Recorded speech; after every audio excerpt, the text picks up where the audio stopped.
The sun bled across the western sky, casting long, burning streaks of orange and red over the desert. Heat shimmered above the sand like ghosts dancing in the air. Sheriff Luke Carson reined in his horse at the edge of a rocky canyon, his eyes narrowing against the glare. He had tracked the riders for hours, dust devils marking their path like trails of smoke. At first, he thought it was another outlaw gang hiding out after a robbery. But when he caught sight of the prisoners they carried, something inside him twisted. There, bound to a wagon post, her dark hair tangled and her wrists tied cruelly, was an Apache woman he thought he'd never see again. Tala. Luke felt his heart drop into the pit of his stomach. The memory hit him like a storm. 3 years ago, he'd been left for dead in the same desert. Bandits had ambushed his patrol, stolen their horses, and left him bleeding under the blazing sun.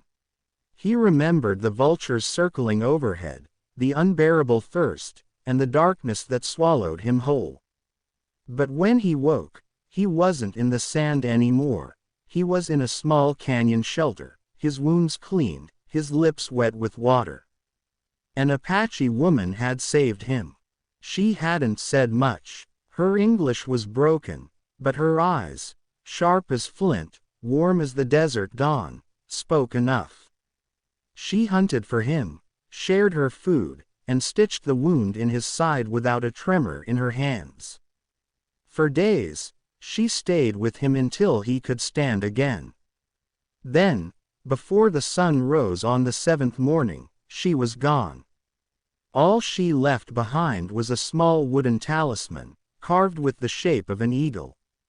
He had kept it ever since, a secret token of a life he owed. Now, seeing her again, chained, surrounded by bounty hunters, ignited something fierce inside him. Luke dismounted slowly, his boots crunching against the dry ground. The leader of the bounty hunters turned, his grin wide and mean. "Well, look who it is. Sheriff Carson himself. You're a long way from town. What's the charge?" Luke's voice was calm, but his hand hovered near his holster. "Murder," the man said, spitting tobacco juice into the dirt. "She's one of them who raided a ranch up north. Killed 2 men. Governor's paying good money for her head." Luke's gaze shifted to Tala. Her face was bruised, but her eyes burned steady, defiant. He could see the truth there. She wasn't guilty. He'd learned to read a liar's face long ago, and hers was not one. "She didn't do this," Luke said quietly. The bounty hunter laughed. "You know her." Luke hesitated. A single moment of silence stretched long between them. "She once saved my life." "Well," the man drawled, "guess she won't be saving anyone this time." "Step aside, Sheriff. We're talkin'. Her to Yuma." Luke took a slow step forward, dust swirling around his boots. His heart hammered in his chest, every beat echoing like a drum of fate. He could feel Tala's eyes on him, watching, waiting, not begging. She wasn't the kind to plead. His voice rose suddenly, sharp as a crack of lightning. "Stop. I'll pay." The laughter died. The wind seemed to hold its breath. The bounty hunter squinted at him. "You'll what?" "I said I'll pay her bounty myself," Luke repeated, pulling a small pouch of coins from his coat. "Whatever her price is, you take it and ride." The men exchanged looks. Greed flickered in their eyes, but pride burned hotter. "You gone soft, Sheriff." One sneered. "Since when do you buy out criminals?" Luke's jaw tightened. "Since one of 'em saved my hide in this same desert." "She's no killer." The bounty hunter's smirk faded. He stepped closer, close enough for Luke to smell the whiskey on his breath. "You can't save 'em all, Carson. And you sure can't save this one." But Luke didn't move. He stood there, tall and silent, the setting sun painting fire across his badge. His hand rested lightly on the butt of his revolver, his eyes locked on the men around him. If they made one wrong move, he'd draw. The desert wind howled through the canyon, scattering sand across the earth like a warning. And as the last light faded behind the red cliffs, Luke Carson made his choice. He would not ride away this time. Not when he owed her his life. A tense silence filled the canyon, thick as the dust that hung in the air. The bounty hunter's laughter faded, replaced by the low creak of leather and the faint jingle of spurs. Luke stood motionless, the fading sun setting his silhouette ablaze. Behind him, Tala's shallow breaths trembled in the stillness, her wrists raw against the ropes. The leader, Bragg, a scarred man with a cruel smile, stepped forward. "Last chance, Sheriff. Step aside. Ain't no sense dying for a squaw with blood on her hands." Luke's voice was low, but every word struck like a hammer. "She's not the one with blood on her hands, Bragg. You and your kind have done enough of that." The men shifted uneasily. Even bounty hunters had limits, and they knew the sheriff wasn't one to bluff. Luke had a reputation. A man who'd walked through gunfire and come out alive more times than luck should allow. Bragg spat in the dirt. "Fine then. If you want her that bad, buy her with your life."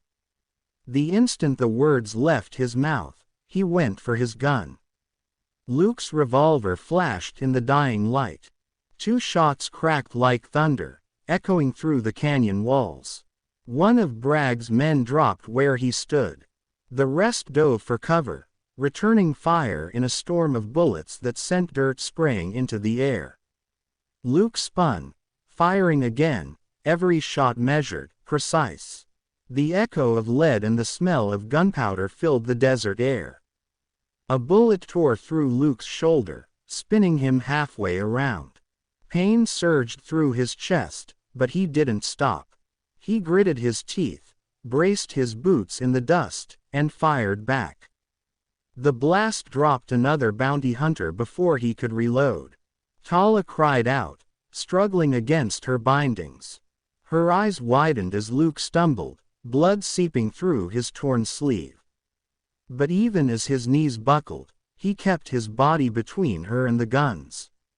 "Luke," she shouted, her voice raw. He didn't answer. He only lifted his revolver one last time, aimed at Bragg, now crouched behind a boulder, and fired. The bullet hit home. Bragg fell back, clutching his chest, his pistol tumbling from his hand. The canyon went quiet again. The few surviving bounty hunters took one look at their fallen leader, then at the sheriff, bleeding, swaying, but still standing, and they fled, their horses kicking up clouds of dust as they vanished into the distance. Luke dropped to one knee, gasping. The revolver slipped from his fingers. Tala struggled until the rope snapped against the wagon post. She stumbled toward him, her hands trembling, and pressed them against his wound, her fingers slick with blood. "Why?" she whispered, her voice breaking. "Why do this? You should have left." Luke looked up at her, his blue eyes glazed with pain but burning with the same stubborn fire she remembered. A faint smile curved his lips. "Because once, you didn't." Tala blinked back tears. "You owed me nothing." He chuckled weakly, wincing. "Guess I'm bad at owing debts. I pay mine in full." The wind shifted, cool and soft now, brushing over the desert like a sigh.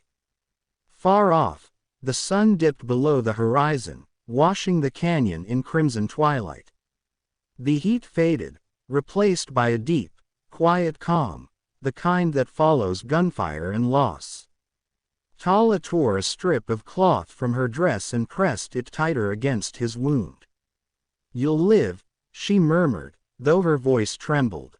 "You have too." Luke looked past her, toward the wide stretch of desert he'd once crossed as a dying man. You remember that night when you found me? Yes, she said softly. You were half dead. You said you were not afraid to die. He smiled faintly, closing his eyes. Still not. But I'm sure glad you were around then, and now. For a long moment, she said nothing. Then she placed a hand on his chest, feeling the faint beat beneath her palm. We are even, she whispered. Luke's eyes opened once more. No, he murmured, voice barely a breath. We're just getting started. A slow smile touched her lips. The cowboy who once owed her his life had now given it back. And as the stars began to pierce the velvet night, Tala helped him to his feet. They stood together in the silence.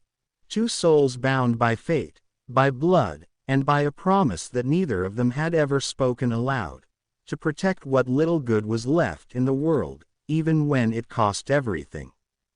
Behind them, the canyon lay still, marked by gunfire and sacrifice. Ahead, the night opened wide, a road waiting to be ridden.